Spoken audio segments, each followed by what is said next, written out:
পরিণীতা অষ্টম পর্ব। রওশা নিষ্পলক দৃষ্টিতে তাকিয়ে আছে জানলার বাইরে। রাতের কালো আঁধারকে ঢেকে দিয়ে শহরটি সেজে উঠেছে ঝলমলে আলোয়। গাড়ি তার নিজ গতিতে চলছে। রাস্তার সাদা পেঁজা তুলোর মতো তুষারের আস্তরণ মারিয়ে এগিয়ে চলেছে গাড়ি। প্রজ্জ্বল ঘুমিয়ে আছে ওর কোলের ওপর। ছোট দেহটাকে আঁকড়ে ধরে বসে আছে রওশা। রওশা বাইরে থেকে দৃষ্টি এনে তাকালো প্রজ্জ্বলের দিকে। গলার মাফলারটা ঠিকঠাক পেঁচিয়ে দিল। নিজের সাথে মিশিয়ে আরেকটু উষ্ণ করার চেষ্টা করলো ওকে। অঘরে ঘুমোচ্ছে বাচ্চাটা। ঘুমন্ত মুখটা অসম্ভব আদুরে লাগছে রওশার কাছে। ঘুমন্ত প্রজ্জ্বলের গাল টেনে দিল রওশা। মিষ্টি একটা বাচ্চা, দেখলেই খালি কোলে নিয়ে বসে থাকতে ইচ্ছে করে ওর। কিন্তু পরক্ষণেই মন খারাপ হয়ে যায় এই ভেবে যে বাচ্চাটার সাথে ওর কোনো নারীর টান নেই। সুন্দর পুতুলের মতো ছেলেটা ওর জঠর থেকে জন্ম নেয়নি। তবুও এটা ভেবেই মনকে সান্ত্বনা দেয় ও জন্ম না দিক, তবুও ওকে ঘিরেই মাতৃত্বের স্বাদ পেয়েছে। যখন ওকে রওশা মাম বলে ডাকে তখন কলিজা জুড়িয়ে যায়। আচ্ছা, জন্ম না দিয়েই রক্তের টান না থেকেও যেভাবে ভালোবেসে ফেলল রওশা, কিন্তু ওর গর্ভধারিণী মা কিভাবে ওকে ফেলে গেল? ছোট্ট পুতুলটাকে ফেলে যেতে বুক কাঁপল না তার? সেই ভিনদেশি মাকে দেখতে মন চায় রওশার। প্রশ্ন করতে মন চায়, যদি এভাবে ফেলে চলে যাবে তাহলে জন্ম দিল কেন? হয়তো এই জন্যই বলে জন্ম দিলেই মা হওয়া যায় না। আর ইউরোপের দেশগুলোতে তো এসব সচরাচর ঘটেই থাকে। তাদের মাতৃত্ব বোধ কম। বাংলা মা জননীদের মতো এরা বুক পেতে ভালোবাসতে পারে না সন্তানদেরকে। দীর্ঘশ্বাস ফেলল রওশা। ওর এখনো মনে আছে প্রত্যুষ যেদিন দুধের শিশুটাকে বাড়ি নিয়ে এসেছিল, তখন লন্ডনে বসবাসের 1 মাস চলে রওশার। শুনেছিল ভিনদেশী দম্পতিদের সংসারে অযাচিতভাবেই এসে পড়েছিল প্রজ্জ্বল। ওরা দুজনের একজনও খুশি ছিল না এই বিষয়ে। মূল সমস্যা ছিল বৈবাহিক সম্পর্কে ছিল না ওরা, লিভ ইন করত। আর অনেকটা অসাবধানতাবশত এসে পড়ে প্রজ্জ্বল। যদিও অ্যাবর্শন করতে চেয়েছিল মেয়েটা, কিন্তু ভ্রূণের বয়স বেশি হয়ে যাওয়ায় শরীরের ঝুঁকির সম্ভাবনা ছিল। অনিচ্ছা আর অপারগতায় জন্ম দিয়েছিল প্রজ্জ্বলকে। প্রত্যুষদের হসপিটালে জন্ম হয়েছিল ওর, কিন্তু ও দুনিয়ায় আসার পর ওরা গ্রহণ করেনি ওকে। ও জন্মদাত্রী নাক সিটকে বলেছিল ওকে যাতে কোনো অনাথ আশ্রমে দিয়ে আসে, কিন্তু প্রত্যুষ ওকে অনাথ আশ্রমে নিয়ে যেতে দেয়নি, নিজের কাছে যত্ন করে নিয়ে এসেছিল। সেদিন হসপিটালের নার্স থেকে শুরু করে ডাক্তাররা সবাই হতবাক হয়ে দেখেছিল প্রত্যুষকে। তাদের হার্টলেস ডক্টর যে এতটা মহানুভবতার পরিচয় দেবে সেটা ভাবতেই পারেনি কেউ। বড় করে শ্বাস ফেলল রওশা। সময় কতটা দ্রুত চলে যায়। লন্ডনে এসেছে 4 বছর হয়ে গেছে, কিন্তু মনে হচ্ছে কদিন আগেই এসেছিল। যদিও এটাকে আশা বলে না, এটাকে যুদ্ধ করে আশা বলে ভেবেই দীর্ঘশ্বাস ফেলল রওশা। ঘুমন্ত প্রজ্জ্বলকে আরেকটু শক্ত করে জড়িয়ে নিল বুকের সাথে। রওশা মোবাইলে একবার সময় দেখে নিল। রাত 8টা বাজে। আজ পুরো দিন বাড়ির বাইরে ছিল ওরা। প্রজ্জ্বলের সাথে ইচ্ছে মতো ঘুরেছে রওশা। যদিও অনেকবার বাবার কথা জিজ্ঞেস করেছিল প্রজ্জ্বল, কিন্তু কান্না করেনি এই ঢের। প্রজ্জ্বলের জন্যই তো কোনো মতে লন্ডনে টিকে আছে ও, নয়তো কবেই এই একাকিত্বের দহনে শেষ হয়ে যেত। পরের দিন পার্লামেন্টে মিটিং চলছে। গ্রুপের সব মেম্বাররা মনোযোগ দিয়ে শুনছে এমপি ইয়াসির আহমেদের কথা। শুধু মুগ্ধর কোনো মনোযোগ নেই। সে অলস ভঙ্গিতে থুতনিতে হাত ঠেকিয়ে বসে আছে। এই গোধূলি বিকেলে কোথায় একটা শান্তির ঘুম দেবে তা না, প্রাণনেশার ধমকে যান হাতে নিয়ে দৌড়ে আসতে হয়েছে। প্রতিবারের মতো এবারেও না এসে কোনো কাজ না করে বেঁচে যেতে চেয়েছিল মুগ্ধ, কিন্তু প্রাণনেশার জন্য তা হলো না। এমন বন্ধু থাকলে শত্রুর কি দরকার? হতাশ ভঙ্গিতে মাথা নাড়ালো ও। হাত ঘড়িতে দেখে নিল সময়। অনেকটা সময় কেটে গেছে। আসার বসতে বসতে পিঠ কোমর ব্যথা হয়ে গেছে, কিন্তু ওদের মিটিং শেষ হচ্ছে না। তাজিম কিছুক্ষণ পর পর বিরক্তিকর চোখে দেখছে ওকে। ও যে কোনো কথায় কর্ণকুহরে ঢুকছে না তা ওর বসার ঢং দেখেই বোঝা যাচ্ছে। ওদিকে মুগ্ধ পাচ্ছে না এখানে শুয়ে পড়তে। ওর আরামের বিছানা ছেড়ে আসতে খুব বেশি কষ্ট হচ্ছিল। অবশেষে মিটিং শেষ হলো। খুশিতে পানি চলে এলো মুগ্ধের চোখে। স্কুল জীবনে শেষ ক্লাসে আমরা ছুটির ঘন্টার জন্য যেভাবে অপেক্ষা করতাম, সেইভাবে মন প্রাণ এক করে অপেক্ষা করছিল মুগ্ধ। সবার আগে আগে দাঁড়িয়ে দ্রুত পায়ে বেরিয়ে গেল ও। ওর বেরোনোর ধরন দেখে অবাক হয়ে তাকালো সবাই। সহসভাপতি এ কি আচরণ! বাইরে এসে কোমরে হাত দিয়ে বড় বড় করে শ্বাস ফেলল মুগ্ধ। মনে হচ্ছিল এতক্ষণ শ্বাস চেপে বসেছিল। কি হয়েছে ভাইয়া আপনার? রিনরিনে নারী কণ্ঠ কানে আসতেই দাঁড়িয়ে পড়ল মুগ্ধ। একজন সুন্দরী রমণী আতঙ্কিত দৃষ্টিতে তাকিয়ে আছে ওর দিকে। মুগ্ধ ভ্রু কুঁচকে তাকালো। চেনা মুখ দেখতেই ভ্রু কুঞ্চন শিথিল হলো ওর। মেয়েটার নাম তুলি, ওদের দলের জুনিয়র একজন মেম্বার। মুগ্ধ শান্ত কণ্ঠে বলল, না কিছু হয়নি, ঠিক আছি আমি। তুলির মুখে হাসি ফোটে। কিছু বলতে যাবে তার আগে প্রাণনেশাকে আসতে দেখে কথাটা গিলে ফেলল ও। প্রাণনেশা এসে দাঁড়ালো ওদের সাথে। তাজিমও হাঁটতে হাঁটতে সাথে আসলো ওর। প্রাণনেশা তুলিকে উদ্দেশ্য করে বলল, লিস্ট করতে বলেছিলাম, করেছো সেটা? তুলি ওপর নিচ মাথা নাড়ালো। ব্যাগ থেকে কাগজটা বের করে বিনীত ভঙ্গিতে এগিয়ে দিল প্রাণনেশার হাতে। মুগ্ধ ভ্রু কুঁচকে তাকালো, পরপর জিজ্ঞেস করলো, কিসের লিস্ট রে দোস্ত? আমাদের দলের মেম্বারদের লিস্ট। এই লিস্টটাই ফিক্সড অ্যান্ড ফাইনাল। এরপর আর কেউ দলে ঢুকতে পারবে না। এমনিতেই গ্রামে একের পর এক অঘটন ঘটছে। আমাদের দলে অযাচিতভাবে কেউ ঢুকে এইসব ঘটনার দায় আমাদের উপর চাপিয়ে দিক, সেটা মোটেও কাম্য নয়। তাই নিজেদের সাবধানতা নিজেদেরকেই বজায় রাখতে হবে। মুগ্ধ মাথা নাড়ালো। আসলেই এই সব সাবধানতা প্রয়োজন, নয়তো বিপক্ষ দলের ছেলেরা যেভাবে উঠে পড়ে লেগেছে ওদের ক্ষতি করার জন্য কখন সফল হয়ে যায়। মুগ্ধ ফোঁস করে শ্বাস ছাড়ল। বোঝা গলায় বলল, কাজ তো শেষ, এবার আমি যাই তাহলে। কাজ করে উদ্ধার করে ফেলেছিস আমাদেরকে। আচ্ছা তুই বল তো, ওখানকার একটা কথাও কানে গেছে তোর? বসে বসে ঝিমোচ্ছিলি দেখিনি আমি? তাজিম পিঞ্চ মেরে বলল ওকে। মুগ্ধ ভ্রু গুটিয়ে ফেলল। নাকের পাটা ফুলিয়ে বলল, সবসময় আমার সাথে এমন করার প্রয়োজন তোর? তাজিম মুখ বেঁকায়। প্রাণনেশা ওদের উদ্দেশ্য করে শান্ত স্বরে বলল, সব সময় ঝগড়া বাঁধানো বন্ধ কর।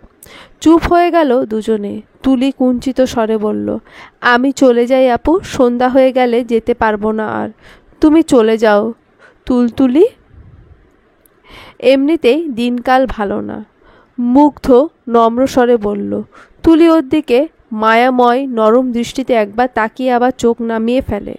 তাজিম বাঁকা চোখে দেখল ওকে। হঠাৎ বলে উঠল, তুলি এমনিতেই সন্ধ্যা নামছে, তুমি যেতে যেতে আঁধার ঘরিয়ে আসবে। তোমার যেহেতু যেতে ভয় লাগছে, মুগ্ধ পৌঁছে দেবে তোমাকে। মুগ্ধ আতকে উঠল। তুতলে বলল, আমি কেন? তুই যেহেতু বাড়ি চলে যাচ্ছিস, বাড়ি যাওয়ার পথে ড্রপ করে দিবি ওকে, সিম্পল। মুগ্ধ আইঢাই করল। কি বলবে ভেবে পেল না। ওর নীরবতা দেখে তুলি কুণ্ঠিত স্বরে বলল, সমস্যা নেই ভাইয়া, ড্রপ করে দিতে হবে না, আমি রিক্সা নিয়ে চলে যেতে পারবো। মুগ্ধ উচ্ছ্বাসিত হেসে বলল, চলে যেতে পারবে বলছে। প্রাণনেশা বাঁধা দিলে ওদের কথায়। গম্ভীর স্বরে বলল, তুই কেমন ছেলে রে মুগ্ধ? দেখছিস একটা মেয়ে একা যেতে ভয় পাচ্ছে, তবুও তুই তাকে একা চলে যেতে বলছিস? আমরা কেউ গেলে আমরাই নামিয়ে দিতাম, কিন্তু আমরা আরও কিছুক্ষণ থাকবো এখানে, তাই ওকে বাড়ি পৌঁছে দেওয়ার কথা তোকে বলা হয়েছে। নয়তো তুই যে অলসের অলস, একটা কাজও তো করিস না। নিজের ইজ্জতে হাত পড়েছে অনুভব করে মুগ্ধ থামিয়ে দিল প্রাণনেশাকে। মুখ ফুলিয়ে বলল, ঠিক আছে, পৌঁছে দেব আমি, আর ইজ্জত মারিস না। মুগ্ধ চোখ ছোট ছোট করে দেখল তাজিমকে। ওর দিকে তাকিয়ে দাঁত কেলিয়ে হাসছে। মুগ্ধ দৃষ্টি দিয়ে বোঝালো, দেখে নেব তোকে। পরক্ষণেই তুলিকে উদ্দেশ্য করে বলল, তুলতুলি চলো। তুলি হাঁটা দেয় ওর সাথে। হাঁটতে হাঁটতে মুগ্ধ তাকালো তুলির দিকে। মুখে ল্যাপটানো বিস্তৃত হাসি ওর, যেন ও মনে মনে চাইছিল মুগ্ধ ওকে পৌঁছে দিক। মুগ্ধ হালকা হাসলো। মেয়েটার সব কাহিনী বোঝে ও, বোঝে ওর ফিলিংসও। নম্র, ভদ্র, সুমিষ্ট একটা মেয়ে। উল্টোপাল্টা কিছু দেখলেই ভয়ে সিটিয়ে যায়। যারা নরম মনের হয় তারা আসলে রাজনীতি করতে পারে না। কিন্তু তুলি এসেছে ওদের দলে, প্রাণনেশার পাল্লায় পড়ে এসেছে। মেয়েটা কেন যেন অসম্ভব মানে প্রাণনেশাকে ভালোবাসে। আমাদের জীবনে পরিবারের বাইরেও কিছু প্রিয় মানুষ থাকে। তুলির প্রিয় মানুষ প্রাণনেশা। এসব ভাবতে ভাবতে গাড়ির কাছাকাছি চলে এলো মুগ্ধ। মুগ্ধ গাড়ির দরজা খুলে ড্রাইভিং সিটে উঠে বসলো। তুলি গিয়ে পেছনের সিটে বসতে যাবে, তার আগে মুগ্ধ বলল, হেই, তুমি কি আমাকে ড্রাইভার পেয়েছো তুলতুলি? সামনের সিটে এসে বসো। থতমত খেয়ে যায় তুলি। মুগ্ধ খারাপ ভাবতে পারে এই ভেবেই তো ওর পাশে বসতে চায়নি। তুলি গুটি পায়ে এসে বসলো ওর পাশের সিটে। মুগ্ধ গাড়ি স্টার্ট দেয়। তুলি আর চোখে তাকালো মুগ্ধর দিকে। ঘরমুক্ত মুখশ্রী, ঘেমে নিয়ে একাকার ছেলেটা। পরনের শার্টটা ভিজে চুপচুপে হয়ে আছে, পিঠের দিকে শার্ট গায়ের সাথে লেপটে আছে। তুলি হাসলো। মুগ্ধ তুলতুলি ডাকটা মিষ্টি শোনায় ওর কর্ণকুহরে। প্রথম দেখা হওয়ার দিন থেকেই ছেলেটা এ নামে ডাকে ওকে। যদিও প্রথমে দুষ্টুমি করেই ডেকেছিল, কিন্তু এখনও সেই ডাকটায় ছাড়তে পারেনি। নাম পরিবর্তন করা মোটেও পছন্দ না তুলির, কিন্তু একজন ওর নামটাকেই পরিবর্তন করে ডাকে, আর সেটাও মুগ্ধতার সাথে শোনে তুলি। সেটা শুনলে মানুষ নিশ্চয়ই হাসবে। তুলি মাথা নিচু করে ফেলল। মুগ্ধের কাছে আসলে ওর বুকের ধুকপুকানি বেড়ে যায়। শান্তিতে থাকতে পারে না ও, কিন্তু পাষাণ ছেলেটা একবার ওর দিকে তাকায় না পর্যন্ত। ও যে সারা দিন মোহময় দৃষ্টিতে তাকাইয়ে ছেলেটা কি একবারও খেয়াল করে না সেটা? দীর্ঘশ্বাস ফেলল তুলি। মাঝে মাঝে মনে অসম্ভব চাওয়াগুলো আমাদের চাই না, আমরা তা পাওয়ার জন্য ছটফটাতে থাকি, কিন্তু সে চাওয়াগুলো হাতছানি দিয়ে ধরা দেয় না আমাদের হাতে। জ্যামে বসে থাকতে থাকতে অতিরিক্ত বিরক্ত প্রাণনেশা। চট্টগ্রাম শহরে জ্যাম মানেই ঘন্টার পর ঘন্টা এক অসহ্য বিরক্তি নিয়ে বসে থাকা। প্রাণনেশা ফোঁস করে শ্বাস ছাড়ল। ক্লান্ত লাগছে অসম্ভব। ক্লান্তিতে সিটের সাথে গা এলিয়ে বাইরে দৃষ্টি নিবদ্ধ করল ও, কিন্তু কাউকেই দেখতে ধরফড় করে উঠে বসে। কৌতূহলী দৃষ্টিতে তাকালো বাইরে। রাস্তার অপোজিট সাইডে রিধিতা দাঁড়িয়ে আছে একটা দোকানের সামনে। ফোনের দৃষ্টি নিবদ্ধ তার। মাঝে মাঝে উৎসুক দৃষ্টিতে তাকাচ্ছে আশেপাশে। প্রাণনেশা ড্রাইভারকে বলে নেমে এলো গাড়ি থেকে। রিধিতা অন্যমনস্ক হয়ে দাঁড়িয়েছিল। তখনই প্রাণনেশা হুট করে সামনে চলে আসায় আঁতকে উঠল ও। বুকে থুতু দিয়ে হড়বড় করে বলল, হঠাৎ কোত্থেকে টপকে পড়লি তুই? প্রাণনেশা আলতো হেসে তাকালো ওর দিকে। হঠাৎ রিধিতা ছুটে এসে শক্ত করে জড়িয়ে ধরে ওকে। গদগদ স্বরে বলে, অনেক দিন পর।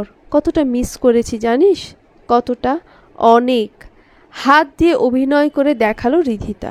প্রাণনেশা হাসলো, ভাবুক স্বরে বলল, এখানে দাঁড়িয়ে আছো কেন ভাবিপু? এই সন্ধ্যায় প্রহর ভাই আসতে দিল তোমাকে? ঠাট্টা করে বলল প্রাণনেশা। রিধিতা মাথা নুয়ে হাসে, নম্র স্বরে বলে, কলেজের একজন কলিগ তার জন্মদিন উপলক্ষে ট্রিট দিয়েছে আমাদের সব টিচারদেরকে। কলেজে ছুটির পরপরই এসেছিলাম আমরা সবাই, কিন্তু কখন যে সন্ধ্যা হয়ে গেছে টেরই পাইনি। গাড়িটা আসতে মানা করে দিয়েছিলাম, ফোন করে, তাই ক্যাব খুঁজছিলাম। ক্যাব খুঁজতে হবে না আর, আসো, আমি ড্রপ করে দেব তোমাকে। থ্যাঙ্কস বাবু, পুরো রাস্তা গল্প করতে করতে যাব কেমন? রিদিতা ওর গলা জড়িয়ে ধরে বলল। প্রাণেশা আলতো হেসে ওর গাল টেনে দেয়। দুজনে গিয়ে বসলো গাড়িতে। আরও মিনিট খানেক অপেক্ষা করার পর জ্যাম ছুটল। প্রাণেশা বাইরে তাকিয়ে বসেছিল চুপচাপ। রিদিতা মাথা রাখলো ওর কাঁধে, নম্র কণ্ঠে বলল, বাড়িতে আসিস না কেন? এমনি। গা ছাড়া উত্তর প্রাণেশার। রিদিতা আবার বলল, অনেক মিস করি রে তোকে। ছোট মার কথাও খুব মনে পড়ে। প্রথম প্রথম তো রাহাতের সাথে বসে বসে আমিও কাঁদতাম। কষ্ট লাগতো তোর জন্য। মনে হতো তুই আছিস বাড়িতে, বাচ্চাদের মতো ছুটোছুটি করছিস ওর সাথে, কিন্তু আদতে তুই নেই। শুধু তোর স্মৃতিগুলো রয়ে গেছে। ইউ নো দোস্ত, এই দুনিয়াতে তোর প্রহর ভাইয়ার পর আমি তোকে সবচেয়ে বেশি ভালোবাসি। প্রাণেশা ঠোঁট বিস্তৃত করে হাসল, দীর্ঘশ্বাস ফেলে বলল, আমি ওখানে থাকলে মরে যেতাম ভাবিপু।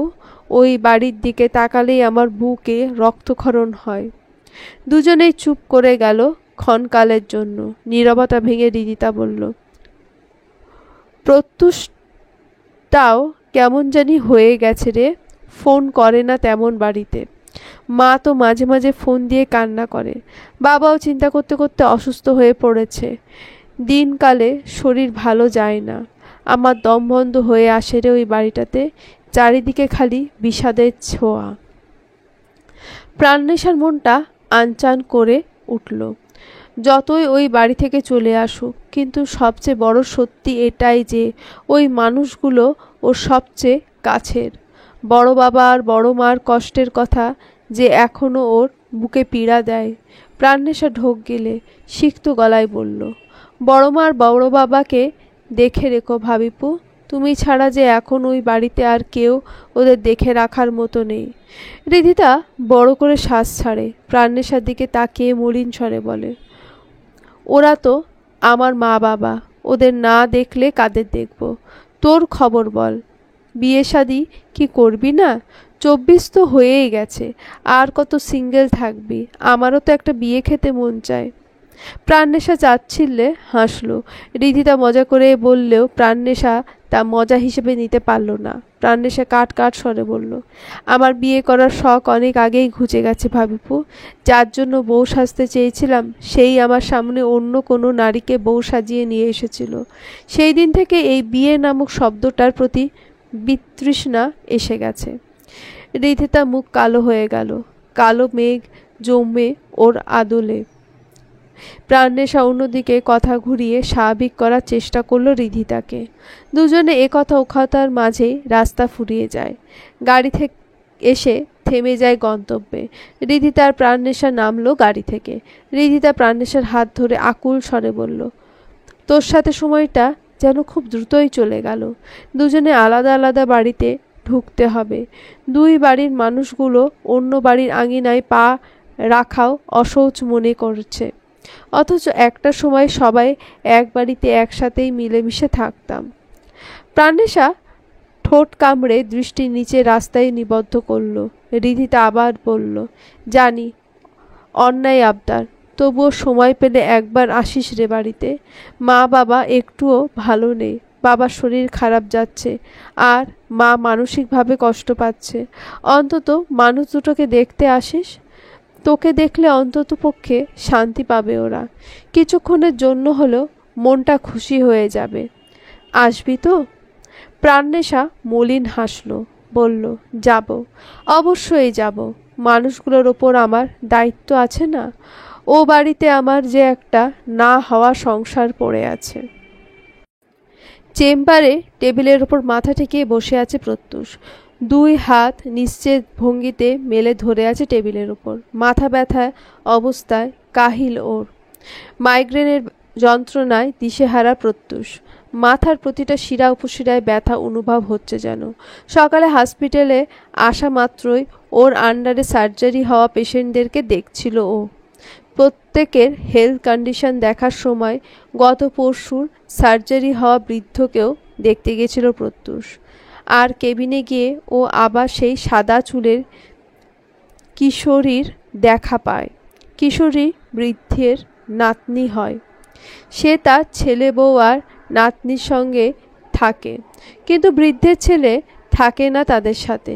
সে তার কাজের সুবিধার জন্য ডিস্ট্রিক্টে থাকে, কিন্তু সমস্যা সেটা না। সমস্যা হলো বৃদ্ধর ছেলে কোনো খোঁজ খবর নেয় না তাদের। এমনকি মাস পর্যন্ত পেরিয়ে যায়, তবুও একটা ফোন আসে না। কিন্তু সে মাস শেষ হলেই টাকা পাঠিয়ে দেয়। নিজের পরিবারের প্রতি এইটুকু দায়িত্ব সে পালন করে। বৃদ্ধ যখন চোখের পানি ফেলতে ফেলতে এইসব কথা বলছিল প্রত্যুষকে, প্রত্যুষ শুধু গম্ভীর হয়ে বসেছিল। কিন্তু ওর মনের ভেতর কী ঘূর্ণিঝড় চলছিল সেটা শুধু ওই জানে। ও নিজেও যে নিজের পরিবারের মানুষগুলোর সাথে এমন করছে। কোনো দিন নিজের মা বাবাকে নিজে থেকে ফোন দিয়েছে সেটাও ভুলতে বসেছে প্রত্যুষ। ওরা নিজেরাই তো ফোন দেয় সবসময়। উল্টে প্রত্যুষ সবসময় আগে ভাগে ফোন কেটে দিতে চায়। মালিহা বেগম যতবার ফোন দেয় ততবার কাঁদে। 6টা বছর পার হয়ে গেছে, নিজের বাবা মাকে সামনে থেকে দেখে না প্রত্যুষ। মাথা চেপে ধরে বসলো। সকাল থেকে একবারে ফিরছিল, কিন্তু এইসব ভাবতে ভাবতে এতটা বিশ্রীভাবে মাথা ব্যথা উঠেছে, মাইগ্রেনের ব্যথায় টিকে থাকা দায় হয়ে পড়েছে প্রত্যুষের। কান, মাথা, মুখের একাংশ ব্যথায় ঝিমঝিম করছে। প্রত্যুষ কোনো মতে মাথা তুলে উঠে বসল। নিজের ড্রয়ের হাতড়ে ফার্স্ট এড বক্স বের করলো। ফার্স্ট এড বক্স থেকে হাই পাওয়ারের মাথা ব্যথার ওষুধের পাতা বের করলো। কাপা কাপা হাতে মেডিসিন নিয়ে পাশ থেকে পানির বোতল থেকে পানি সাহায্যে ঢকঢক করে গিলল। চোখ বন্ধ করে বড় বড় শ্বাস ফেলে চেয়ারের সাথে গা এলিয়ে বসল প্রত্যুষ।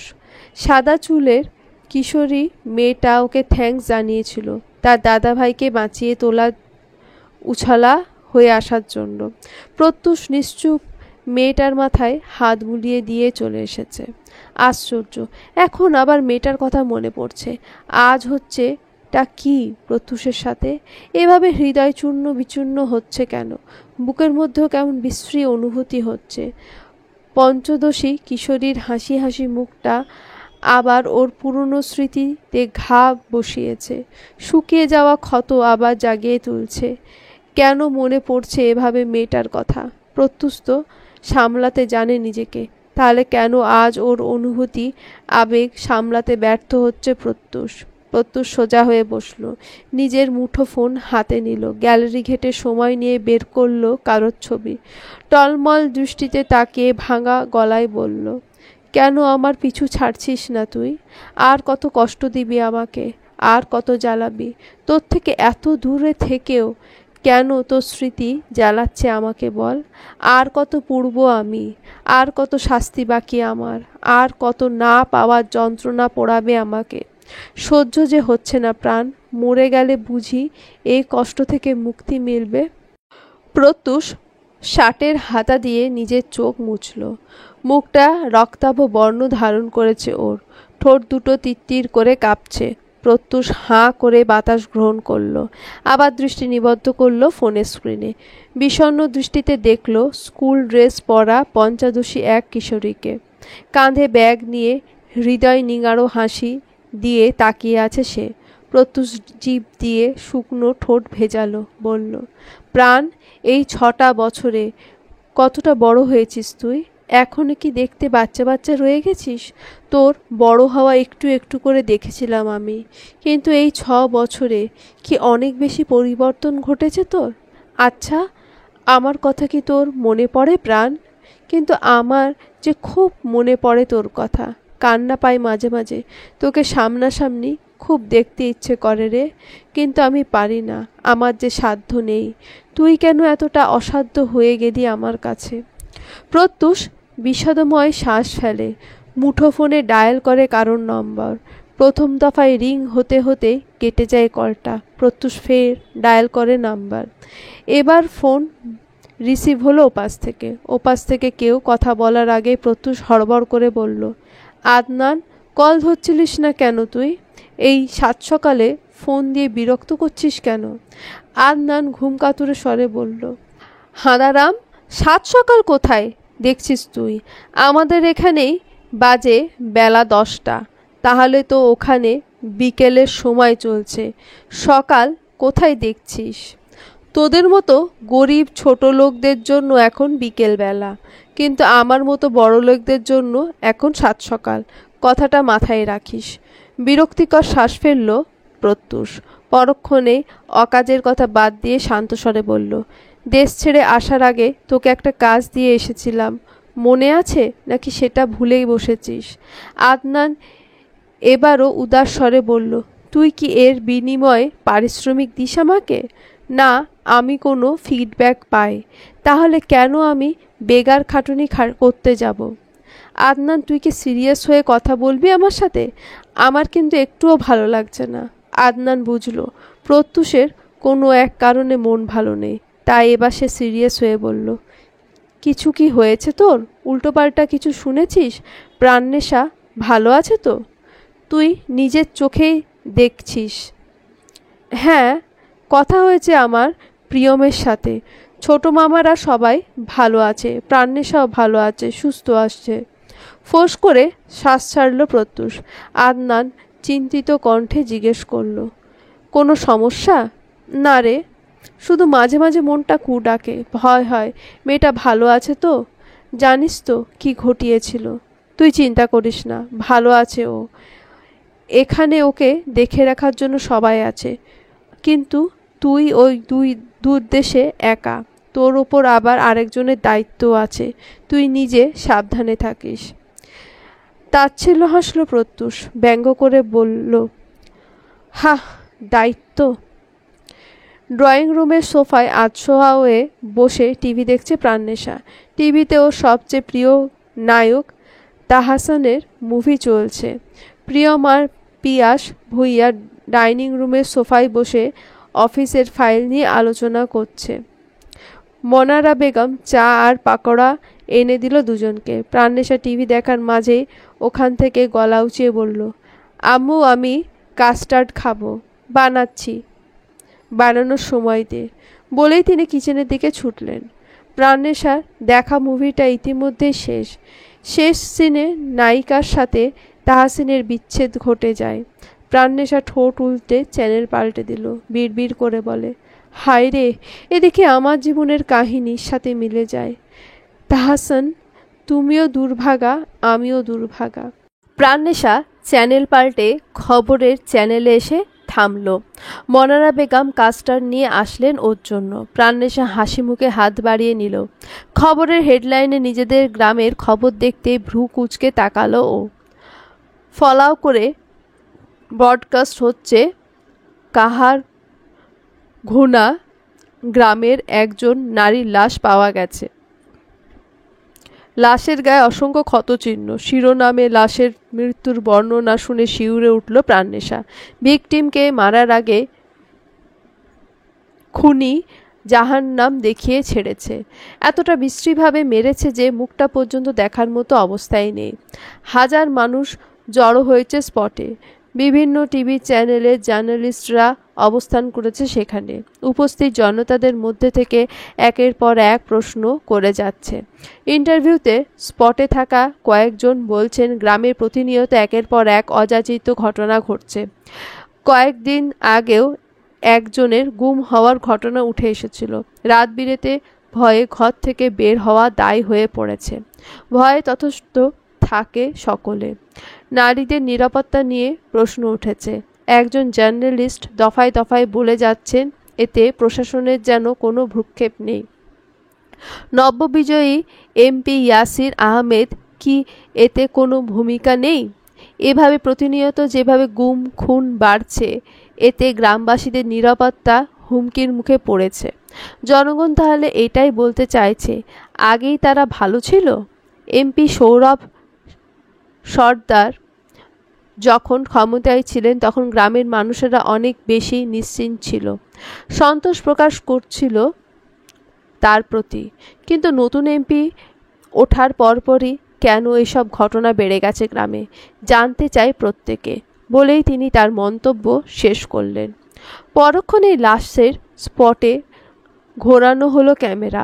পুলিশ পোস্টমর্টমের জন্য লাশ নিয়ে যাচ্ছে। প্রাণনেশা উকিঝুঁকি মেরে দেখার চেষ্টা করলো, কিন্তু লাশের ফেস ব্লার করা। পিছে ফিরতে ভয় পেল প্রাণনেশা। মনারা বেগম আতঙ্কিত দৃষ্টিতে তাকিয়ে আছেন। তার মুখের এক্সপ্রেশন দেখে প্রাণনেশা তুতলে বলল, আম্মু। মনারা বেগম কাপা কাপা হাতে চা এগিয়ে দিলেন ওকে। ভয়ার্ত স্বরে বললেন, প্রাণনেশা, তোর মামাকে নিয়ে এসব কী বলছে ওরা? সবার ভোটেই তো তোর মামা বিজয়ী হয়েছে, তাহলে এখন আবার এসব কেন বলছে? প্রাণনেশা চায়ের কাপ সোফার হাতলে রেখে উঠে দাঁড়ালো। মনারা বেগমের কাছে গিয়ে তাকে জড়িয়ে ধরে শান্ত করতে বলল, বিপক্ষ দল করছে এসব আম্মু, তুমি ভয় পেও না। ভয় পাবো না মানে কি? কাল রাতে তোর বাবাও বলছিলেন এসব। বিপক্ষ দল করুক আর যেই করুক, বদনাম তো হচ্ছে তোর মামার। শান্ত আম্মু, শান্ত, কিছু হবে না। মনারা বেগমের পুরো শরীর কাঁপছে। প্রাণনেশা ছেড়ে দিল তাকে। হঠাৎ মনারা বেগম উদ্বিগ্ন স্বরে বললেন, আজ থেকে তোর রাতে বের হওয়া বন্ধ। যদি বাইরে যাস তাহলে সন্ধ্যার আগে ফিরবি। প্রাণনেশা মুখ লটকে তাকালো মায়ের দিকে। তীক্ষ্ণ স্বরে বলল, আম্মু, এসব কি অযাচিত ঘটনা ঘটছে? এটা তো আমার দোষ নাকি? আমার কেন বাইরে যাওয়া মানা? এসব হচ্ছে বলেই তো যাবি না। আর বাইরে যাওয়া মানা সেটা তো বলিনি, বলেছি রাতে বের হবি না। যেখানে ছেলেরা পর্যন্ত সেফ না, সেখানে মেয়ে হওয়া সত্ত্বেও তোকে বাইরে যেতে দেব, সেটা ভাবলে ভুল ভাবছিস তুই। এ নিয়ে আর কোনো কথা হবে না। বের হবি না মানে হবি না। প্রাণনেশা থমকানো দৃষ্টিতে দেখল নিজের মাকে। মনারা বেগম আর এক মুহূর্ত দাঁড়ালেন না, গট গট পায়ে চলে গেলেন। প্রাণনেশা দৌড় দিল মায়ের পিছু পিছু, অনুরোধ করে বলল, আম্মু, আম্মু, এমন করো না। মনারা বেগম দ্রুত পায়ে হাঁটছেন। হাঁটার গতি অব্যাহত রেখেই তিনি তপ্ত স্বরে বললেন, যা বলছি তা পরিবর্তন হবে না। অতিরিক্ত স্বাধীনতা দিয়ে ফেলেছি তোকে। উচ্ছন্নে গেছিস তুই। ভালো মেয়েরা রাত বিরাতে বাইরে যায় না। আমি তো কোনো খারাপ কাজ করতে যাই না আম্মু। তোমার আমার প্রতি বিশ্বাস নেই? প্লিজ এমন করো না। বিশ্বাস আছে বলে এতদিন কিচ্ছুটি বলিনি তোকে, কিন্তু এখন যেসব ঘটনা ঘটছে তাতে তোকে বাইরে যেতে দিয়ে আমি নিজে চিন্তায় শেষ হয়ে যাব। মনারা বেগম যেদিকে যাচ্ছেন প্রাণনেশাও সেদিকে ছুটছে। দুজনে ছোটাছুটি দেখে ভড়কে গেল প্রিয়ম। পিয়াস ভূঁইয়া হতভম্ব হয়ে তাকালেন ওদের দিকে। প্রিয়ম চেঁচিয়ে বলল, কি হয়েছে তোমাদের? মনারা বেগম থেমে গেলেন। থেমে গেল তার পিছু ছুটতে থাকা প্রাণনেশাও। মনারা বেগম এবার ভয়ঙ্কর রেগে চিৎকার করে বললেন, আমার আর কি হবে? ভাই বোন দুটোই তো জ্বালিয়ে মারছিস আমাকে, যেন আমি তোদের খারাপ চাই। কখন তোদের জন্য চিন্তা করতে করতে মরে যাই আমি। মরে গেলে বুঝবি তখন। হাজার খুঁজলেও পাবি না আমাকে। বলেই তিনি বড় বড় পা ফেলে কিচেনে চলে গেলেন। কিন্তু এবার আর প্রাণনেশা গেল না তার পিছু পিছু। প্রিয়ম হতভম্ব হয়ে বসে থাকলো। ওর ফেসটা এমন হয়েছে আমি আবার কি করলাম টাইপ। তার মায়ের এটা কেমন ডায়লগ? কোনো কিছু নিয়ে রেগে গেলে এই ডায়লগটাই দেবেই। পিয়াস ভূঁইয়া বিহল কণ্ঠে ঠায় দাঁড়িয়ে থাকা প্রাণনেশাকে বললেন, কি হয়েছে বলবা আমাকে? কিছু না, উদাসীন স্বরে বলেই দ্রুত পায়ে সিঁড়ি বেয়ে উঠে গেল প্রাণনেশা। প্রিয়ম আর পিয়াস ভূঁইয়া একে অপরের দিকে তাকিয়ে একসাথে বলল, পাগল হয়ে গেছে মা মেয়ে। প্রাণনেশা কক্ষে এক প্রান্ত থেকে আরেক প্রান্ত দ্রুত বেগে হাঁটছে। মস্তিষ্কের প্রতিটা নিউরনে চিন্তারা বাসা বেঁধেছে। একে তো গ্রামে একের পর এক ঘটনা, তার উপর মনারা বেগমের নিষেধাজ্ঞা। সব কিছু চিন্তায় মাথা হ্যাং হয়ে গেছে। ফোনের রিংটোন কানে আসতে দ্রুত পায়ে বিছানার কাছে আসলো প্রাণনেশা। দ্রুত হাতে ফোন নিয়ে দেখল মুগ্ধের কল। রিসিভ করে নিজের কষ্টের কথা বলতে যাবে তার আগে মুগ্ধ প্রগাঢ় স্বরে বলল, সর্বনাশ হয়ে গেছে প্রাণনেশা, তুলিকে খুঁজে পাওয়া যাচ্ছে না। প্রাণনেশা থেমে গেল। পরক্ষণে উদ্বিগ্ন স্বরে বলল, মানে? ওর আম্মু খুঁজছে ওকে। সকালে টিউশনের জন্য বেরিয়েছিল, আর ঘরে ফেরেনি। ওর সব বন্ধুদের কাছেও ফোন করা শেষ, কিন্তু কারোর বাড়ি যায়নি ও। কেউ খোঁজ জানে না। অনেক কষ্টে উনি আমার ঠিকানা জোগাড় করে আমার বাড়ি এসেছেন, কি বলছিস তুই এসব? কালকেই তো ওর সাথে দেখা হলো, আর আজ সকাল থেকে খোঁজ পাওয়া যাচ্ছে না। ওর আম্মু কি বলছে? কোথায় আছিস এখন তোরা? মুগ্ধ কথা বলল না কিছু। ওপাশ থেকে কারোর সাথে কথা বলছে ও। তর্ক বিতর্ক হচ্ছে সমানে। প্রাণেশা শোনার চেষ্টা করলো, কিন্তু শব্দের জগাখিচুড়িতে শুনতে পারল না আসল কথা। প্রাণেশা চিন্তিত স্বরে হড়বড় করে বলল, হ্যালো মুগ্ধ, শুনছিস? হ্যাঁ আছি। আমরা আপাতত পুলিশ স্টেশনে আছি, অন্তত একটা ডায়েরি লিখিয়ে যাচ্ছি। আমাদের দলের ছেলেরাও খুঁজছে ওকে। আন্টি সমানে কান্নাকাটি করে যাচ্ছে। কিছুটা দূরে নাকি একটা লাশ পাওয়া গেছে, সেটা নিয়ে বেশি পাগলামো করছে। আঁতকে উঠল প্রাণেশা, ভয়ার্ত স্বরে বলল, এসব মাথায়ও আনিস না। আমার মন বলছে তুলির কিচ্ছু হয়নি। আমি ভাবতে চাইছি না রে। আন্টিকে কি বলে সান্ত্বনা দেব বুঝছি না। আচ্ছা তুই ফোন রাখ, বিজি আছি আমি একটু। আমি আসবো? না, তুই এসে কি করবি? দোয়া কর যাতে তাড়াতাড়ি খুঁজে পাই ওকে। আচ্ছা, সাবধানে থাকিস। ওপাশ থেকে ফোনটা কেটে গেল। প্রাণেশার বুক ধড়ফড় করছে। কোথায় চলে গেল মেয়েটা? বোবার তো শত্রু নেই, তাহলে তুলির সাথে কে শত্রুতা করলো? মেয়েটা তো কথাই বলতো না, শুধু চুপচাপ নিজের কাজ করত। সেখানে কারোর সাথে ঝগড়া হওয়ার তো প্রশ্নই আসে না। প্রাণেশা চুল টেনে বসলো বিছানার ওপর। তুলির জন্য চিন্তা হচ্ছে। ছুটে যেতে মন চাইছে ওকে খোঁজার জন্য, কিন্তু এখন তো বাড়ির বাইরে বেরোনো সম্ভব না। লুকিয়ে বের হলে ওর মা আর বাড়িতে ঢুকতে দেবে না। প্রাণেশা চিত হয়ে শুয়ে পড়ে। আজ রাতে আর ঘুম হবে না প্রাণেশার। মনে মনে শুধু চাইবে ফিরে আসুক তুলি। যেখানে ওর মা ওকে ভয়ে বেরি হতে দিচ্ছে না, সেখানে তুলির মায়ের অবস্থা কেমন, কিভাবে সহ্য করছেন তিনি? প্রাণেশা বিড়বিড় করে বলল, আল্লাহ, তুলিকে ফিরিয়ে দাও, কোনো মায়ের বুক খালি করো না। প্রত্যুষ চুপচাপ আধশোয়া হয়ে বসে আছে বিছানার ওপর। কোলে থাকা ল্যাপটপে মনোযোগ দিয়ে দেখছে কিছু। পাশেই প্রজ্জ্বল ঘুমাচ্ছে। রসা পা টিপে টিপে এসে কক্ষে ঢুকলো। প্রত্যুষকে কাজে মগ্ন দেখে আই ঢাই করলো কিছুক্ষণ। গলা খাকড়ি দিয়ে মনোযোগ আকর্ষণের চেষ্টা করলো। প্রত্যুষ মাথা তুলে চাইল। কোমল স্বরে বলল, কিছু বলবেন? রসা উপর নিচে মাথা নাড়ে। প্রত্যুষ নিজের কোল থেকে ল্যাপটপটা বিছানায় উপর রাখলো। রসাকে উদ্দেশ্য করে বলল, বসুন। রসা গুটি গুটি পায়ে হেঁটে বিছানার ওপর বসলো। হাত মোচড়াতে মোচড়াতে মিনমিন স্বরে বলল, চাচিমা ফোন দিয়েছিল। কি বলেছে? রসা ঢোক গেলে জিভ দিয়ে ঠোঁট ভিজিয়ে বলে, আমি যাতে আমার ভাগের সম্পত্তিটা তাদেরকে দিয়ে দিই। আমার নাকি বিয়ে হয়ে গেছে, তাই আমার ওসব দিয়ে কাজ নেই। জায়ানের ফিউচার সিকিউর করার জন্য আমি যাতে ওর মুখের দিকে তাকিয়ে হলেও সম্পত্তির ভাগ ছেড়ে দিই।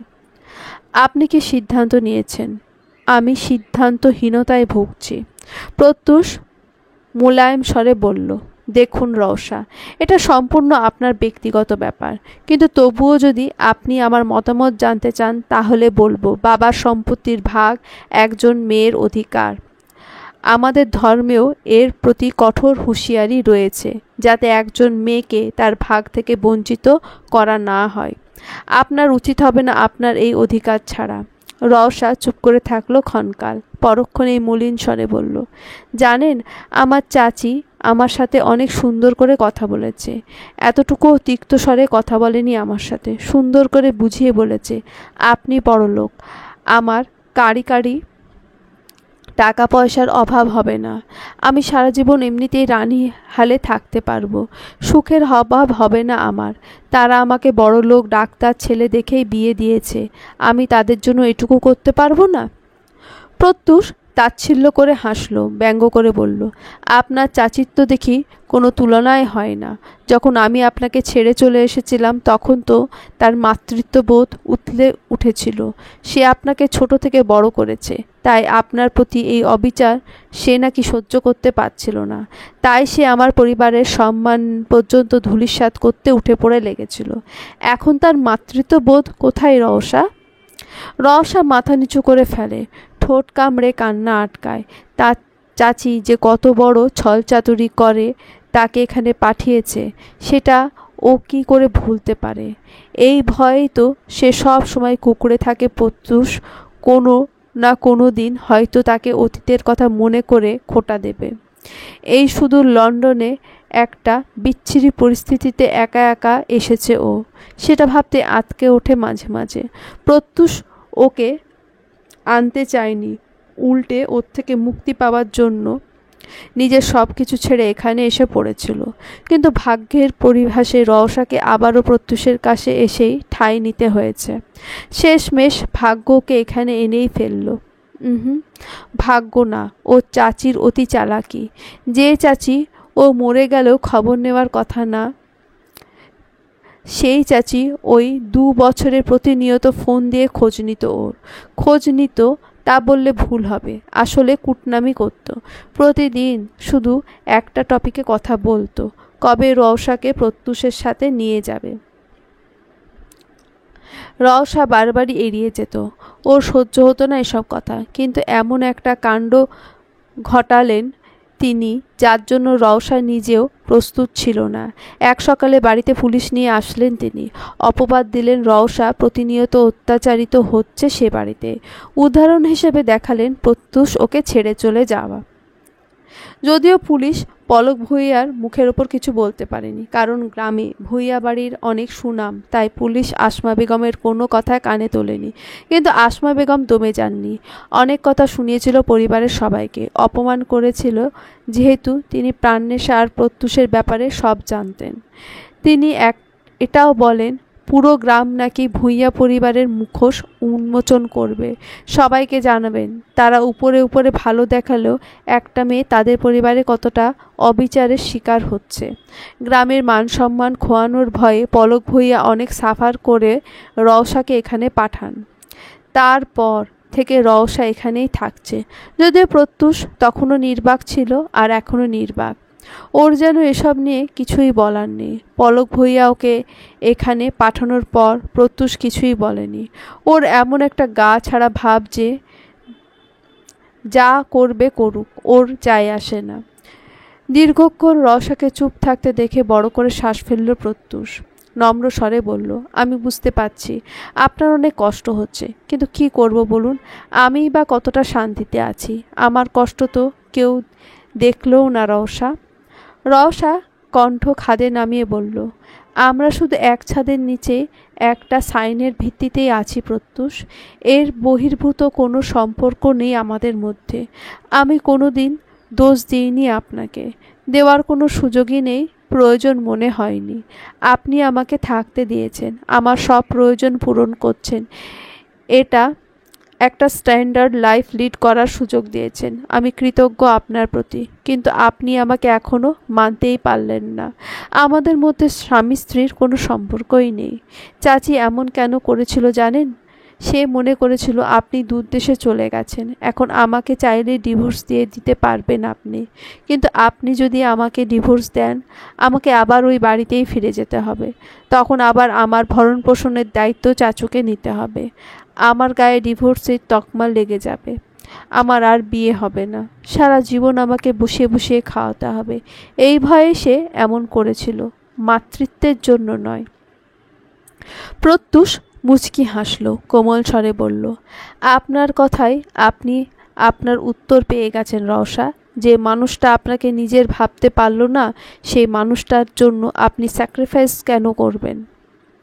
রওশা উঠে দাঁড়ালো, উচ্ছ্বসিত হেসে মাথা নাড়িয়ে বলল, হ্যাঁ ঠিক বলেছেন, আমি আমার সিদ্ধান্ত নিতে পেরেছি। আমি আমার অধিকার ছাড়ব না। তবে যে অধিকার বোধ প্রতিনিয়ত অসহ্য যন্ত্রণার কারণ হয়, সেই অধিকার ছেড়ে দেওয়া উচিত। বলেই ধীর পায়ে বেরিয়ে গেল রওশা। প্রত্যুষ কপাল কুঁচকে তাকালো। শেষ কথাটার মানে ধরতে পারল না। পরক্ষণে এইসব মাথা থেকে ঝেড়ে ফেলে আবার নিজের কাজে মনোযোগ দিল। এখন আর কারোর কথা প্রভাব ফেলতে পারে না প্রত্যুষের ওপর। সকালে ভূঁইয়া বাড়ির সকলে টেবিলে বসে নাস্তা করছে। প্রিয়ম বাচ্চাদের মতো মোবাইল দেখে দেখে খাচ্ছে। পিয়াস ভূঁইয়া একবার বিরক্তিকর চোখে ওকে দেখছে, আর একবার খাচ্ছে। মনারা বেগম কিছুক্ষণ পরপর জিজ্ঞেস করছেন ওদের কিছু লাগবে কিনা। শুধু প্রাণ নেশায় খেতে বসেনি, ঘুমাচ্ছেও। প্রিয়ম খাওয়ার মাঝে বোনের অভাব বোধ করলো। মায়ের দিকে তাকিয়ে বলল, তোমার মেয়ের ঘুম এখনো ভাঙেনি আম্মু? আরে না, এত তাড়াতাড়ি ঘুম ভাঙবে নাকি ওর? এখনো তো সকাল 8টা বাজে। প্রিয়ম কাঁদো কাঁদো স্বরে বলল, হ্যাঁ, ওরই তো সব সুখ। ওর এত আরাম দেখলে গায়ে জ্বালা ধরে যায় আমার। আর এদিকে তোমার স্বামী অফিসে আমায় খাটিয়ে খাটিয়ে মারছে। বিছানা থেকে উঠছি না বলে ঘুমন্ত অবস্থায় মুখের উপর 1 গ্লাস পানি ঢেলে দিচ্ছে। পিয়াস ভুইয়া ছোট ছোট চোখে দেখলেন ওকে। শানিত স্বরে বললেন, এসব কি কথাবার্তা? হ্যাঁ, নিজের বাবাকে নিয়ে এত বড় অপবাদ দিচ্ছিস? লজ্জা করছে না? পানিকে কেন মেরেছিস সেটা বল। তুই যে অফিসে না যাওয়ার জন্য ঘুমের নাটক করছিলি আমার সাথে, আর তুই কি মনে করিস তোর মতো দামড়া ছেলেকে বসিয়ে বসিয়ে খাওয়াবো? আমার বাড়িতে থাকতে হলে কাজ করে খেতে হবে। প্রিয়ম বাবাকে কিছু বলে না। মনারা বেগমকে অভিযোগের সুরে বললেন, দেখো আম্মু কিভাবে খোঁটা দিচ্ছে আমাকে। মনারা বেগম প্রতিবাদ করে উঠলেন, বললেন, এই খবরদার আমার ছেলেকে কিছু বলবে না তুমি। ছেলেটা আমার সকাল থেকে রাত পর্যন্ত কাজ করে, তুমি তো পারো না সব কাজ ওর উপর গছিয়ে দিতে। পিয়াস ভুইয়া দমে গেলেন। মনারা বেগমের ওপর জোর গলায় কথা বলার সাধ্য ওনার এই বয়সে এসে পর্যন্ত হয়নি। তাই সে মিনমিন করে বলল, ফিউচারে এসব তো ওকেই দেখতে হবে। সব কিছু তো ওর আর প্রাণ নেশার। আমার তো সারা জীবন কাজ করার শক্তি থাকবে না। এখন থেকে কাজ শিখে না নিলে পরে যখন বেশি প্রেশার পড়বে তখন তো ওকে আর খুঁজেই পাওয়া যাবে না। সব কিছুর দায়িত্ব নিতে হবে না ওকে? কিন্তু তাই বলে আমার ছেলেটাকে এভাবে খাটাতে পারো না তুমি। পিয়াস ভুইয়া চুপ করে গেলেন। এখন মনারা বেগমকে না চেতানোই বেটার। উনি চেতে গেলে ঘরে সুনামি বইয়ে ছাড়ে। প্রিয়ম বাবার দিকে তাকিয়ে শয়তানি হাসি দিল। পিয়াস ভুইয়া দৃষ্টি দিয়ে আশ্বস্ত করলেন, শুধু অফিস আয়, দেখছি তোকে। ওদের কথার মাঝে দপদপিয়ে সিঁড়ি বেয়ে নামলো প্রাণনেশা। টেবিলে বসা 3জনকে একত্রে উদ্দেশ্যে বলল, আমি যাচ্ছি, খেয়ে যা। মনারা বেগম চেঁচিয়ে বললেন। প্রাণনেশা নামতে নামতে বলল, বাইরে গিয়ে খেয়ে নেব। বেঞ্চে কাটল প্রিয়ম। ব্রেডে নিউট্রেলা মাখাতে মাখাতে বলল, ঢং, কি এমন কাজকর্ম করতে যাচ্ছে তোমার মেয়ে যে বাইরে থেকে খেতে হবে? আমি অফিসে যাব, তাও কত সুন্দর বাড়ি থেকে খেয়ে যাচ্ছি বলে চকলেটে ভরপুর ব্রেডে কামড় দেবে তার আগেই ছো মেরে নিয়ে নিল প্রাণনেশা। প্রিয়ম হতভম্ব হয়ে তাকালো ওর দিকে। প্রাণনেশা ব্রেডটা মুখে পুঁততে পুঁততে বাইরের দিকে পা বাড়ালো। প্রিয়ম পাথর হয়ে বসে থাকলো কিছুক্ষণ। পরক্ষণে নিজের মধ্যে ফিরে আসতেই চেঁচিয়ে বলল, দেখলে দেখলে কি বেয়াদবি করলো ও? পিয়াস ভুইয়া বাঁকা চোখে তাকিয়ে বললেন, আশ্চর্য, এখানে বেয়াদবির কি হলো? আরেকটা ব্রেডে চকলেট লাগাতে তোমার হাত ক্ষয়ে যাবে? হয়তো ওর তাড়া ছিল, ভাই হয়ে এইটুকু স্যাক্রিফাইস করতে পারছো না? হতাশ শ্বাস ফেলল প্রিয়ম। এই পার্সিয়ালিটি ওর রক্তে মিশে গেছে, তাই আর আগের মতো ছ্যাঁত করে ওঠে না। তথাকথিত আছে, প্রাণনেশা ওর বাবার প্রিন্সেস আর ও গরু, তাই ওকে কাজ করে খেতে হলেও প্রাণনেশা পায়ের উপর পা তুলে বসে খেতে পারবে। আর কোনো প্রতিবাদ না করে হতাশ ভঙ্গিতে প্রিয়ম আরেকটা ব্রেডে নিউট্রেলা লাগাতে ব্যস্ত হলো। প্রাণনেশা মুখ কালো করে বসে আছে পার্লামেন্টের সামনে সবুজ বিস্তীর্ণ মাঠে সজ্জিত ঘাসের ওপর। তার সামনে মুগ্ধ মাথা নিচু করে বসে আছে। তাজিম সহ দলের কয়েকজন উপস্থিত আছে, কিন্তু কারোর মুখেই কোনো কথা নেই। সবাই নিশ্চুপ, মনে মনে শঙ্কিত। কালকে পুরো রাত হন্যে হয়ে খুঁজেছে সবাই তুলিকে, কিন্তু তুলির দেখা নেই। ওর মা চিন্তায় চিন্তায় অসুস্থ হয়ে পড়েছে। একটু আগেই মিটিং হচ্ছিল। সবাই খুব বেশি চিন্তিত গ্রামের ঘটনা, অনাকাঙ্ক্ষিত ঘটনাগুলো নিয়ে। ইয়াসির আহমেদ সবাইকে জানিয়েছেন পুলিশের থেকে ইনভেস্টিগেশনের দায়িত্ব নিয়ে এখন সে দায়িত্ব সিআইডি টিমকে অর্পণ করা হয়েছে। যেহেতু পুলিশ তাদের কাজ যে ব্যর্থ হয়েছে, তাই এবার থেকে গ্রামের ঘটা প্রতিটা ঘটনা নিয়ে তদন্ত করবে সিআইডি টিম। তবুও সবাইকে চোখ কান খোলা রাখতে বলা হচ্ছে। শত্রুরা যে কোনো সময় যে কোনো কিছু ঘটাতে পারে। নীরবতা মারিয়ে তাজিম মুখ খুললে বলল, এভাবে হাত পা গুটিয়ে বসে থাকবো? এদিকে সব কিছু ধ্বংস হয়ে যাচ্ছে, গ্রামের মানুষগুলো আমাদের উপর থেকে ট্রাস্ট উঠে যাচ্ছে, আমরা কি কিছুই করতে পারি না? প্রাণনেশা মলিন স্বরে বলল, যেখানে নিজের মানুষগুলোকেই সেভ করতে পারছি না, সেখানে ওদের জন্য আর কি করব আমরা? কোনো কাজের না আমরা। তাজিম সূক্ষ্ম করে বলল, এভাবে ভেঙে পড়িস না দোস্ত, শত্রুরা চেয়েছিল আমাদের মনোবল ভেঙে দিতে। এখন যদি আমরা এভাবে হাউতাশ করতে থাকি তাহলে ওরা মনে করবে ওরা জিতে গেছে, ওদেরকে জিততে দেওয়া যাবে না। মুগ্ধ এক লাফে উঠে দাঁড়ালো, প্রাণনেশা সহ সকলকে অবাক হয়ে তাকালো ওর দিকে। মুগ্ধ উদ্বিগ্ন স্বরে বলল, আমাদের ওই জায়গাটায় যাওয়া উচিত যেখানে গতকাল লাশ পাওয়া গেছে। প্রাণনেশা উঠে দাঁড়িয়ে নিজের জামা থেকে ধুলো ঝাড়ল। তাজিম সহ যারা যারা বসেছিল সবাই উঠে দাঁড়ালো ওর সাথে। প্রাণনেশা জিজ্ঞাসু দৃষ্টিতে ভ্রু কুঁচকে বলল, ওখানে গিয়ে কী করবি? স্পটে সম্ভবত কারোর প্রবেশ নিষিদ্ধ, পুলিশ তো ইনভেস্টিগেশন করছে, আমরা গিয়ে কি করব? খুঁজবো, ক্লু খুঁজবো। আর তুই যে বলছিস পুলিশের কথা, এতদিন তো কাহিনী ঘটলো, এতগুলো মানুষ হারিয়ে গেল, কই পুলিশ তো খুঁজে বের করতে পারেনি, না পেরেছে কালপিটকে ধরতে, জাস্ট হাতে চুড়ি পরে বসে থাকার মতো বসে আছে। প্রাণনেশা ভাবল কিছুক্ষণ, মুগ্ধ উৎকণ্ঠা নিয়ে বলল, মেয়েটার কি অবস্থায় আছে আমরা কেউ জানি না প্রাণনেশা, আদৌ বেঁচে আছে কিনা মরে গেছে সেটাও জানা নেই। কালকে পুলিশও কেমন যেন গা ছাড়া ভাবে কথা বলছিল আমাদের সাথে, পরিচয় দেওয়ার পর কেস ফাইল করেছে, নয়তো সেটাও করতো না। প্রাণনেশা সায় জানালো। মুগ্ধ আগে আগে এগিয়েই যায়, দলের অন্য ছেলেদের প্রতি ভিন্ন কাজের দায়িত্ব চাপিয়ে প্রাণনেশা আর তাজিম পা বাড়ালো। ফুল স্পিডে গাড়ি চালাচ্ছে মুগ্ধ, আগে ভাগেই জিপিএস লাগিয়ে রেখেছে, যার ফলে ঠিকানা চিনতে সমস্যা হচ্ছে না। ওর অবস্থা দেখে মনে হচ্ছে গাড়ি চালিয়ে না উড়িয়ে নিয়ে যেতে পারলে ভালো হতো। প্রাণনেশা বসে আছে ওর পাশে আর তাজিম পেছনে। গাড়ি চালিয়ে অবশেষে স্পটে পৌঁছালো ওরা তিনজন। মুগ্ধ দ্রুত পায়ে গাড়ি থেকে নামলো, কিন্তু প্রবেশে নিষেধাজ্ঞা প্ল্যাকার্ড দেখে থেমে যায় ও। ততক্ষণে প্রাণনেশা আর তাজিম ওর পাশে এসে দাঁড়ালো। প্রাণনেশা ভ্রু কুঁচকে বলল, এ সময় প্রবেশ নিষিদ্ধ কেন? ইনভেস্টিগেশনের কাজ চলছে হয়তো, তাজিম ধীর কণ্ঠে বলল।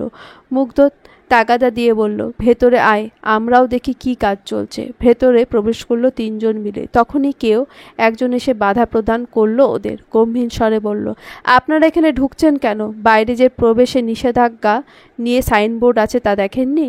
কিন্তু নিষিদ্ধ কেন? মুগ্ধ জিজ্ঞেস করলো। তিনি আবার গম্ভীর স্বরে বলেন, কারণ এখানে গতকাল রাতে খুন হয়েছে, ইনভেস্টিগেশনের কাজ চলছে, আপনারা আমাদের কাজ করতে দিন, চলে যান এখান থেকে। আপনারা কারা? তাজিম সন্দিহান কণ্ঠে প্রশ্ন করল। আমি একজন সিআইডি অফিসার। অবাক হয়ে তাকালো তিনজনে। তাজিম প্রাণনেশার কাছে গিয়ে বিড়বিড় করে বলল, হয়তো সিআইডির একটা টিম টাউন থেকে আসার কথা ছিল। মুগ্ধ আর চোখে ওদের দিকে তাকিয়ে অফিসারকে নিজের পরিচয় দেয় আর সব ঘটনা খুলে বলে। তারা এখানে একটা মেয়ের খোঁজে এসেছে। অফিসার ভাবান্বিত কণ্ঠে বলল, আপনারা তাহলে আমাদের হেডের সাথে কথা বলুন। অবশ্যই, মুগ্ধ বলল। অফিসার ওদেরকে সাথে নিয়ে হাঁটা দেয় সামনে। একটা সার্কেল করা জায়গার ভেতরে ঢুকলো ওরা। সামনেই কয়েকজনের একটা টিম দেখা যাচ্ছে। অফিসারটা দ্রুত পায়ে একজনের কাছে এগিয়ে যায়, বিনয়ের স্বরে বলে, স্যার আপনার সাথে তিনজন দেখা করতে এসেছে। সে জিজ্ঞাসু দৃষ্টিতে তাকালো। অফিসার চোখের ইশারায় দেখিয়ে ওদেরকে সে গাম্ভীর্যের সহিত এগিয়ে আসলো। প্রাণনেশা চমকে তাকালো তার দিকে, বিড়বিড় করে বলল, সেই রাতের অদ্ভুত ছেলেটা, কি যেন নাম? প্রাণনেশা মনে করার চেষ্টা করলো, কিন্তু মস্তিষ্কে অতটা জোর খাটাতে হলো না। বিপরীত পাশের পুরুষটি নিজেই নিজের পরিচয় দিল। গুরুগম্ভীর স্বরে বলল, হাই, আমি সিআইডি উচ্ছ্বাস শেহরিয়ার, সিআইডি প্রধান। চলবে।